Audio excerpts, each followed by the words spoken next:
Alright guys, today we are going to talk about Joe Rogan, Spotify, Alex Jones, in some instances Glenn Greenwald too. A lot of this is very relevant to what's been going on in the conversation over censorship. I just want to start with reading this little article I got up this morning. It's my birthday today actually. Happy birthday to me, 31 years old. So I got up this morning and I read an article here on my iPad. It's from BBC News, and it's titled Spotify and Joe Rogan Under Fire Over Alex Jones' Role. So basically, maybe a week ago, I think it was last weekend, Rogan had Alex Jones and Tim Dillon on the episode. Two people I really like. I love Tim Dillon. I actually am hoping pretty soon I'm going to get some tickets to go see him do a stand-up. I think he's great. He's also kind of a conspiracy theorist. Alex Jones is. You know, one thing I want to kind of preface this with, one of the weird things is back, if you remember like 10 years ago, this is like a few years before Snowden, like Alex would be like, they're spying on you through everything. Oh, your TV, your dishwasher, your iMac. And I guess it turned out he was right after Snowden came out. Alex was also talking about Epstein, like in like 2015, he was talking about that guy. As a means to expose Bill Clinton, I suppose, but nonetheless, I don't think he's as crazy as people say he is. I mean, he's obviously funny. So let me just read a little bit of this. Rogan's popular podcast signed an exclusive deal with Spotify earlier this year for $100 million. That's speculation, but it could be less, it could be more. Nonetheless, that's a lot of money, making Rogan a very rich man. Spotify staff have reportedly expressed concerns internally about the appearance of Jones as a guest.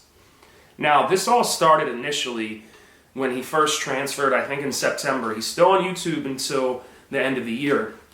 In September, he started putting episodes on Spotify, and what Spotify has, they're obviously a big tech company, is they have, I guess they're called moderators that work for them. Now, do you think these moderators, honestly, any of them are voting for Trump? Most of these are like millennials, like people my age, or some of them are Gen Z, or maybe people in their 40s. Do you think any fucking one of them are going to be voting for Trump or support Trump? They're internally voicing concerns. Initially, we heard about Joe Rogan being transphobic, which is ridiculous. I don't think Rogan is transphobic. I mean, honestly, my opinion on it, don't be turning kids, little boys, into girls when they're 8 years old. You can't even get a tattoo until you're 18. And that's for a reason. A child can't... Why do we live in this world now where a child is telling their parents what to do? It's ridiculous. I don't have any problem with trans people, but stay away from the children, man. Wait till at least their balls drop or they hit puberty. Nonetheless, Rogan's not transphobic. He said he doesn't like when they compete in sports, where somebody who was a dude for 30 years all of a sudden decides they're a woman, does some hormones, and goes and beats the shit out of some MMA fighter lady and breaks her jaw. That's not okay. So the Spotify people, I've said it in my walk away video, but this woke culture and this intersectionality bullshit, it's a fucking cancer to our country. I'm not saying... I don't know. I mean, I think it's a fucking cancer. Woke people, I don't even know, what you guys are thinking. What kind of cancer got in your brain. So anyway, these people on Spotify, the tech moderators, essentially I believe the CEO had told them, look, we're going to have whoever, we're not going to censor Joe Rogan, which is the right thing. The irony is, the Alex Jones, Joe Rogan, Tim Dillon podcast went on Spotify, but it says here that 2 years ago, Spotify banned Alex Jones' own podcast. That's the comment they made. Some of the people are concerned that Jones was given the opportunity to promote inaccurate information about the pandemic to such a large audience. Most of everything that Jones said on all the three podcasts, I believe Jamie had looked it up. Jamie's really great at looking shit up and verifying. And probably 90% of it was true. It's just Alex kind of has this thing where he takes something, he gets animated and passionate about it and embellishes a little bit. Okay. Well, that's how he gained, when he was still on social media, tens of millions of followers. A lot of people listened to him, and he had tremendous influence on the election. I think a lot of the Spotify people, besides the higher ups there, you know, they're going in with Biden. And I think they don't like that, you know, Rogan has made a lot of comments about Biden saying mental decline, possible dementia. And I'm from Delaware, I don't want Biden to get in. So somebody close to me is a tech expert and in essence works for the government. And she's a Republican, but she's not a millennial though. She's 40, 41, older than me. And she's not a millennial.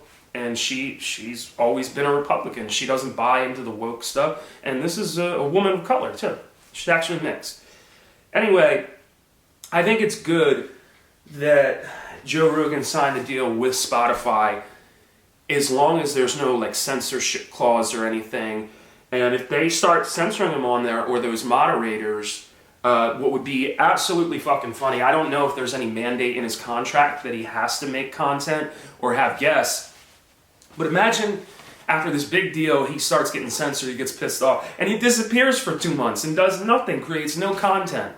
That would be fucking hilarious. Or, you know, we're used to him doing 2, 3, 4, 5-hour videos. What if, to meet the clause, because he's tired of censorship, he just puts out a 10-minute podcast like once every 2 weeks of just him looking in the camera and talking about bullshit. That would be fucking hilarious. See, from a business standpoint, the CEO of Spotify, they're going to want to protect their investment no matter what. Do you think they really care about some tech expert or moderator that they're paying $40,000 a year? Like, they really care what they want? You know, capitalism is just like, fuck you, bitch, go get a job somewhere else where people agree with you. And I'll give you an example. I work for a big company that is ran by... This guy's probably worth about $4 or $5 billion. I haven't checked recently. He runs it's an international company, very big, and he is progressive. He funded that girl from The Squad to get into office, Rashida Tlaib. Those people I disagree with. I disagree with him. I disagree with the progressives. I don't think they're that great. But I'm still okay enough to go work for him. I'm not going to be like, oh, I demand that you not fund the progressives anymore. Like, I really don't care. You sign my paycheck, it doesn't matter. I'm here to do a job. I'm not here to bitch and complain unless something happens that I can go to HR over. Do you think Spotify, if they have human resources, obviously, you think one of these fucking 28-year-old millennial woke people, if they go to HR and complain about Joe Rogan said something about trans people or had this guest on, you think they're really going to give a fuck? Like, really? I mean, it's one thing if you're going there because they're treating you bad, but you're going there because your feelings are hurt. I'm sorry, you're there to do a job. Fuck your feelings. Like, unless somebody like sexually harassed you or something, but literally Joe Rogan's content, I mean, come on.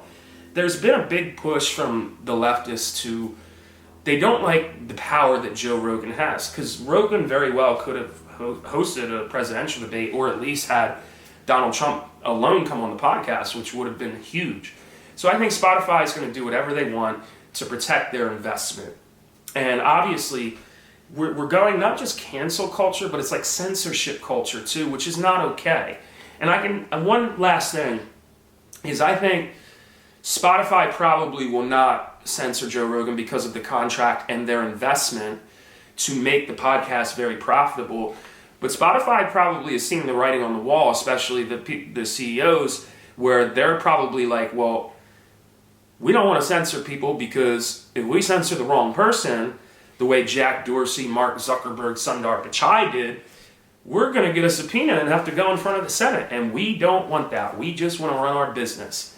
And I think for those tech giants I just mentioned, you know, they're feeling some fire under their ass. You know, I don't know if consequences are going to come or not. We have to see if Trump gets reelected, which I think he will. But I don't think they're going to be able to censor Joe Rogan. And, you know, in my position on Alex Jones is he should have never been censored in the first place. Just let him speak. It's whatever. Because after that, they've started censoring a bunch of people, and it's not right. So that's my take on it. What do you think?